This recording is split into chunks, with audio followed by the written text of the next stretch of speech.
It's not easy being a witch, always having to think up new spells and incantations, having to travel everywhere on top of an uncomfortable broomstick, and not to mention all the angry mobs wanting to burn you at the stake. So, over the years, I've tried to avoid mortals as much as possible, and have turned many of them into frogs and toads, but only if I find them trespassing on the grounds of my castle. But fear not, they usually still go on to live full and happy lives, just like the fat frog of Poe. The Fat Frog of Poe. The Golden Oriole that builds every year in one of the trees along the Chestnut Drive told the story, and there is every reason to believe that it is true. You see, the Oriole is friendly with all the creatures that gather on the riverbanks at sunset. He often chats with the two crickets, who, as all of Poe knows, are the greatest gossips in the Pyrenees.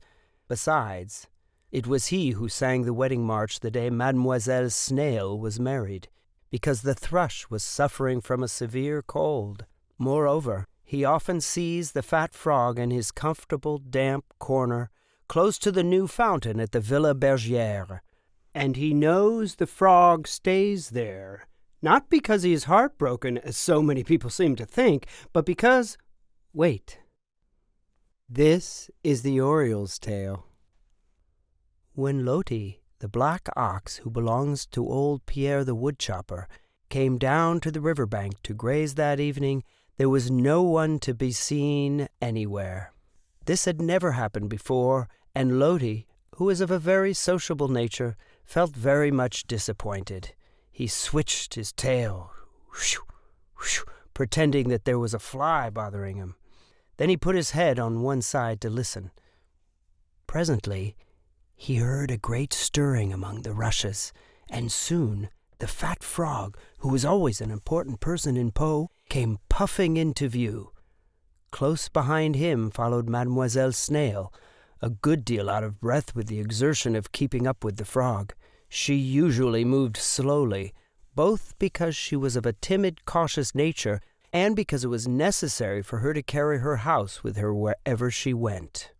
After the snail came the two crickets and the dragonfly and ever so many others, and they were all so excited and out of breath that for a moment they did not pay any attention to Loti's pleasant "Bonsoir." "Ciel," croaked the fat frog, dropping down upon a convenient frog stool and beginning to fan himself with a leaf. "Ciel. But there are fine doings in Poe these days." He cleared his voice twice, and then, bowing gravely to the old black ox, who was looking at him inquiringly, queried, "Good evening, my Loti. Have yon by any chance ever seen an American